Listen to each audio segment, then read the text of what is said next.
बघता क्षणी तोंडाला पाणी सुटेल असा आज आपण अतिशय झणझणीत तिखट मस्त चमचमीत असा माशाचा रस्सा बनवते। पावसाळा चालू आहे आणि पावसाळ्यामध्ये खूप जणांना नॉनव्हेज खायला खूप आवडतं। तुम्ही सुद्धा जर त्यातले असाल ना तर ही रेसिपी शेवटपर्यंत बघा आणि व्हिडिओ कुठेही जरा सुद्धा आवडला ना तर व्हिडिओला लाईक करा। आज आपण मस्त असा झणझणीत माशाचा रस्सा कसा बनवायचा ना ते तर बघणारच आहोत, पण इथे आज काही छोटे छोटे ट्रिक्स सांगणार आहे ना। खूप जणांचे मासे ना रश्श्यात सोडले की ते खूप असे गाळ होतात, एकदम असे गाळ शिजले जातात, व्यवस्थित होत नाही। त्यासाठी काही ट्रिक्स सांगणार आहे। इथं मी अर्धा किलोपेक्षा थोडासा जास्त चिलापी मासा घेतलेला आहे। हे 2 मासे होते, याचा डोक्याचा भाग सगळं घेतलेला आहे, स्वच्छ 3 ते 4 पाण्याने धुवून घेतलेले आहेत। त्यानंतर आता आपल्याला हे मॅरिनेट करून घ्यायचे। त्यासाठी मी चवीनुसार मीठ आणि पाव चमचा हळद घातलेले। व्यवस्थित हळद मीठ लावून याला ठेवायचं, म्हणजे मासे खाताना फिक्के लागत नाही, व्यवस्थित लागतात। त्यामुळे याला व्यवस्थित हळद मीठ लावून घ्यायचं आणि झाकण ठेवून एक 10 ते 15 मिनिटासाठी किंवा अर्ध्या तासासाठी तुम्ही फ्रीजमध्ये मॅरिनेट करून ठेवू शकता। आता याला व्यवस्थित असं हळद मीठ मी व्यवस्थित चोळून लावलेले आहे। यावरती झाकण ठेवून 15 ते 20 मिनिटासाठी याला मी साईडला ठेवणार आहे। आता माशाचा रस्सा बनवतो त्यासाठी लागणारं वाटण तयार करूया। तर इथं गॅसवर लोखंडी तवा गरम करण्यासाठी ठेवला, त्यावरती थोडंसं तेल घातलं आणि अर्धी वाटी सुक्कं खोबरं यावरती मी घातलेलं आहे। इथं छोटे छोटे काप करून मी भाजून घेत आहे। तुम्ही किसून जरी भाजून घेतलं ना तरी सुद्धा चालणार आहे। आता हे व्यवस्थित असं खमंग भाजून घ्यायचे। याला छान असा बदामी रंग आला पाहिजे। जितकं छान आपण हे वाटण म्हणजे व्यवस्थित भाजून घेऊ ना मसाला, तेवढा रस्सा चविष्ट बनवून तयार होतो। हवं असेल तर तुम्ही डायरेक्ट गॅसवर जरी जाळी ठेवून भाजून घेतलं ना तरी सुद्धा चालणार आहे, पण असं तेल घालून जर भाजून घेतलं ना तर चव आणखी छान येते। नक्की या पद्धतीने बनवून बघा आणि रेसिपी तुम्हाला कशी वाटली ना ते देखील मला कमेंट करून जरूर सांगा। आता हे खोबरं व्यवस्थित असं भाजलेलं आहे आणि तव्यामध्ये तेल देखील तसंच आहे। आता लगेचच आपल्याला कांदा भाजून घ्यायचा आहे। तर मध्यम आकाराचा एक कांदा आणि एक छोटासा कांदा इथं मी भाजून घेतलेला आहे। आता हा कांदा सुद्धा आपल्याला व्यवस्थित असा भाजायचा आहे। हे बघा, याला देखील मस्त असा रंग आलेला आहे। गॅस थोडासा बारीक करून हा भाजलेला कांदा देखील मी काढून घेत आहे। कांदा सुद्धा व्यवस्थित भाजून घ्यायचा। आता इथं मोठा एक चमचा धणे देखील भाजून घ्यायचे आहेत। नॉनव्हेजची कोणतीही भाजी किंवा रस्सा असो त्यामध्ये धणे घालायचे आणि छान असे भाजून वापरायचे। चव बघा खूप भारी येते। आपल्याला जास्तीचे पॅकेटचे पावडरचे मसाले वापरण्याची गरज लागत नाही, फक्त साठवणीतलं काळं तिखट आणि असा मसाला जर बनवला ना तर रस्सा चवीला खूप भारी होतो। आता इथं 1 चमचा पांढरे तीळ देखील मी भाजून घेत आहे। हे बघा, हे तीळ देखील मी मस्त खमंग भाजून घेतलेले आहेत। तर हे देखील ताटामध्ये काढून घेऊया। आता मुठभर कोथिंबीर मी बारीक चिरून ती देखील भाजून घेणार आहे। तुम्ही तशी जरी वापरली ना तरी सुद्धा चालणार आहे, पण ह्या तव्यावरती थोडंसं तेल होतं त्यामुळे हे मी व्यवस्थित असं परतून घेतलेली आहे कोथिंबीर। तुम्ही नाही घेतली ना तशीच जरी घेतली तरी सुद्धा चालणार आहे। वाटण बघा किती व्यवस्थित भाजलेलं आहे। सोबतच इथं मी मुठभर लसूण देखील घेतलाय, अर्धा इंच आलं देखील घेतलेलं आहे। आता हे सगळं वाटण मी व्यवस्थित वाटून घेत आहे।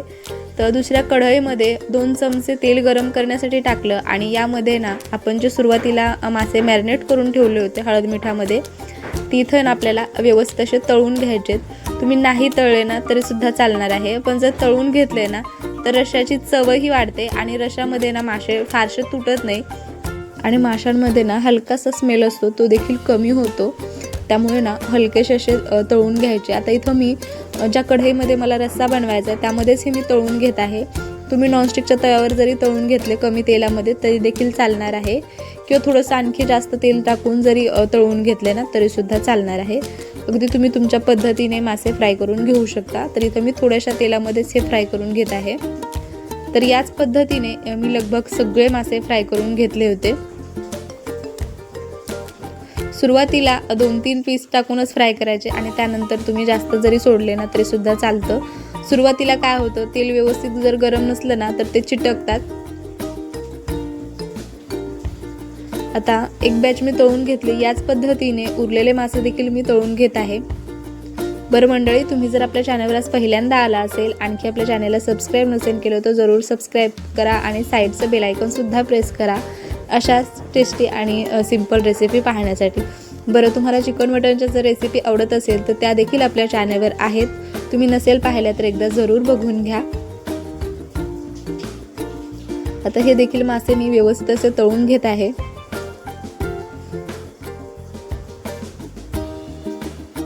दोन्ही साईडनी व्यवस्थित तळ की काढून घ्यायचे. याच पद्धतीने माशाचे जे डोक्याचे भाग होते ते देखील मी तळून घेतले होते.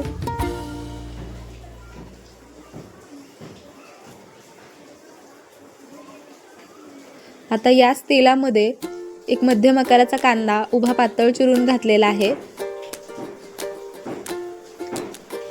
आता यामध्ये काही पावडर मसाले घालायचे, ज्यामध्ये पाव चमचा हळद, चवीनुसार मीठ आणि कोणत्याही ब्रँडचा फिश करी मसाला इथे तुम्ही घालू शकता. आणि साठवणीचं काळा तिखट 1.5 चमचा घातलेला आहे. तुम्ही तिखट तुमच्या अंदाजाने कमी जास्त करू शकता. आता हे मसाले करपू नये यासाठी थोडंसं पाणी घातलेलं आहे.